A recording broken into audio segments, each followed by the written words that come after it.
Le ministre de la Santé publique, Eteni Longondo, est revenu lundi 15 juin 2020 devant la commission socio-culturelle pour répondre à près de 140 questions posées par les députés dans son secteur. La plupart de ces questions ont porté sur la gestion de la Covid-19 en République démocratique du Congo. C'était l'occasion pour le ministre de préciser que cette lutte se porte bien malgré les difficultés de son financement. Il a appelé les peuples congolais à observer les mesures barrières pour freiner la propagation vertigineuse de cette pandémie dont les pics pourraient être atteints bientôt.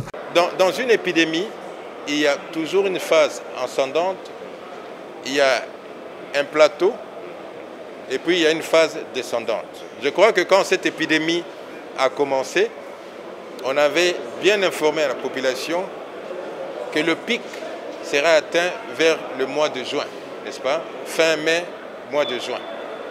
Donc je crois, c'est pourquoi nous sommes en train d'atteindre cette phase-là ascendante. On avait commencé avec 4 cas par jour, 20 cas par jour, 60 cas par jour. Maintenant, nous sommes à plus de 100 cas par jour. Mais c'est toujours à dents de scie.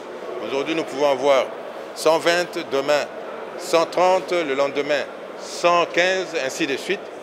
Je crois que c'est dans la progression normale d'une épidémie. Donc nous devrions nous attendre à ça, il n'y a rien de nouveau. Et nous devons aussi nous attendre que la courbe va baisser. Et surtout que quand la population sera immunisée, c'est-à-dire en masse, par le virus, et après, la courbe va baisser. Donc, ce qui est important ici, c'est de dire aux Congolais de respecter le geste barrière.